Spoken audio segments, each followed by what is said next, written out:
April 2025 मध्ये हनुमान जन्मोत्सव कधी आहे? हनुमान जन्मोत्सव कसा साजरा करावा? त्याचा शुभ मुहूर्त काय आहे? पूजाविधी कशी करावी आणि कुठले नियम पाळावेत याबद्दलचाच आजचा हा छोटासा व्हिडिओ आहे.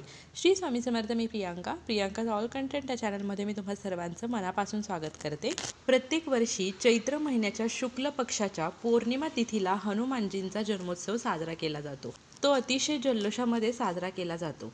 प्राचीन कथांनुसार चैत्र शुक्ल पौर्णिमेला हनुमानजींचा जन्म झाला होता. हनुमान जन्मोत्सवाला आपण जो शुभ मुहूर्त आहे त्या शुभ मुहूर्तावरती जर हनुमानजींची म्हणजे बजरंगबलींची पूजा केली तर आपल्या ज्या इच्छित मनोकामना आहेत त्या पूर्ण होतात. तर आता आपण जाणून घेऊया की 2025 मध्ये हनुमान जयंती कधी आहे. 2025 मध्ये हनुमान जन्मोत्सव 12 एप्रिल वार शनिवार रोजी साजरी केला जाणार आहे. पौर्णिमा तिथी प्रारंभ होणार आहे 12 एप्रिलला दुपारी 3:21 ती पौर्णिमा तिथी समाप्ती होणार आहे 13 एप्रिल वार रविवार रोजी सकाळी 5:51 त्यामुळे उदया तिथीनुसार 12 एप्रिल रोजी आहे हनुमान जन्मोत्सव. सकाळी पूजा करण्याचा जो शुभ मुहूर्त आहे तो सकाळी 7:35 ते सकाळी 9:10 असणार आहे. संध्याकाळी पूजा करण्याचा जो शुभ मुहूर्त आहे तो संध्याकाळी 6:45 ते रात्री 8:09 असणार आहे. या शुभ मुहूर्तावरती तुम्ही हनुमानजींची पूजा करू शकता. शास्त्रानुसार हनुमान जयंतीची पूजा कशी करावी? तर हनुमान जयंतीच्या दिवशी सकाळी लवकर उठा, स्नान करा, स्वच्छ वस्त्र परिधान करा. त्यानंतर तुम्हाला काय करायचं आहे तर श्रीराम, माता सीता आणि हनुमानजी यांचं तुम्हाला स्मरण करायचं आहे. जर तुमच्याकडे त्यांचा फोटो असेल तर तुम्ही आपल्या देवघरामध्ये एका पाटावरती वस्त्र अंथरून त्यावरती ही जी प्रतिमा असते किंवा असा जो फोटो असतो राम दरबाराचा, ज्या प्रभू श्रीराम, माता सीता, लक्ष्मणजी आणि हनुमानजी, तो फोटो तुम्हाला त्या ठिकाणी स्थापन करायचा आहे. तो फोटो स्वच्छ तुम्हाला पुसून घ्यायचा आहे. त्यानंतर तुम्हाला या पूजेमध्ये जे आपले हनुमान जे आहेत त्यांना तुम्हाला चोला अर्पण करायचा आहे. म्हणजे काय करायचं आहे तर तुम्हाला जे शेंदूर आहे ते घ्यायचं आहे. शेंदूरमध्ये तुम्हाला चमेलीचं तेल मिक्स करायचं आहे आणि त्याचा घट्ट अशी पेस्ट करून तो चोला तुम्हाला अर्पण करायचा आहे. आता फोटो असेल तर फोटोला सुद्धा तुम्ही थोडासा हनुमानजींच्या लावू शकता.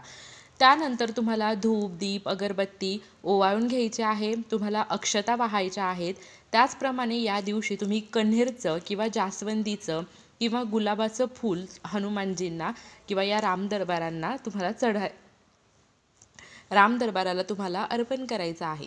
आता नैवेद्य काय दाखवायचा तर नैवेद्यामध्ये तुम्ही मालपुआ, बेसनाचे किंवा बुंदीचे लाडू हे तुम्हाला अर्पण करायचे आहेत. कारण बेसनाचे आणि बुंदीचे लाडू हनुमानजींना अतिशय प्रिय आहेत. पूजा करून झाल्यानंतर तुम्ही नमस्कार करा. तुम्ही तिथे छानशी रांगोळीही काढू शकता. ओम हम हनुमते नमः, ओम हम हनुमते नमः या मंत्राचा 108 वेळा जप करा. हनुमान जयंतीच्या दिवशी तुम्हाला रामचरित मानसमधील सुंदरकांड आणि हनुमान चालीसाचा पाठ करायचा आहे. हे करणं खूप शुभ मानलं जातं. शास्त्रानुसार तुम्ही जेव्हा हनुमानजींची पूजा करणार आहात तेव्हा त्या पूजेमध्ये तुळशीपत्राचा आवर्जून उपयोग करा. कारण तुळशीपत्र हे हनुमानजींना अत्यंत प्रिय आहे. तुम्ही एखाद्या इच्छापूर्तीसाठी तुळशीपत्राची माळ तयार करून ती हनुमानजींना अर्पण करू शकता. हनुमानजींच्या पूजेमध्ये तुम्हाला लाल रंगाचं फूल अर्पण करायचं आहे. त्यामध्ये तुम्ही जास्वंद, गुलाब अशी फुले अर्पण करू शकता. तुम्हाला हनुमानजींच्या समोर एक तुपाचा दिवासुद्धा प्रज्वलित करायचा आहे. जेव्हा तुम्ही हनुमानजींची पूजा करताना तेव्हा तुमच्यामध्ये सकारात्मकता असू द्या, तुमच्या विचारांमध्ये, तुमच्या स्वतःमध्ये शुद्धता असली पाहिजे, सात्विकता असली पाहिजे. या गोष्टीचं नेहमी लक्षात ठेवा. त्याचप्रमाणे जेव्हा आपण हनुमानजींना चोला अर्पण करणार आहोत तो चोला महिलांनी अर्पण करू नये, कारण महिलांसाठी ती गोष्ट वर्जित आहे.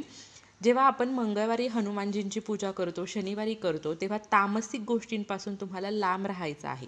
म्हणजे जसं की कांदा लसूण खायचा नाही आहे किंवा इतरही ज्या गोष्टी आहेत ब्रह्मचार्याचं पालन करणं असं. हनुमानजींना लाडूचा भोग नक्की अर्पण करा किंवा लाडू नक्की अर्पण करा, कारण ते त्यांना अतिशय असे प्रिय. तर अशा प्रकारे 12 एप्रिल रोजी जे हनुमान जन्मोत्सव आहे ते तुम्हाला अगदी साध्या सोप्या पद्धतीने साजरी करायचा आहे. तुमच्याकडे जरी घरी फोटो नसेल तर तुम्ही जवळपास असणाऱ्या हनुमानजींच्या मंदिरामध्ये जा. तिथे जाऊन तुम्ही विधिवत पद्धतीने पूजा करू शकता. हनुमानजींचं तुमच्या घराच्या आजूबाजूला जे मंदिर आहे तिथे बघा प्रसाद केला जातो. तो प्रसादसुद्धा तुम्ही ग्रहण करा. कारण साक्षात तो भगवान हनुमानजींचा आशीर्वाद असतो. हनुमानजींच्या भंडाऱ्यामध्ये तुम्ही जेवढी होईल तेवढी निस्वार्थी मनाने तुम्ही तिथे सेवा करू लागा. अशा छोट्या छोट्या गोष्टींनी हनुमानजी महाराज प्रसन्न होतात. या दिवशी हनुमान चालिसाचं पठण करायला विसरू नका.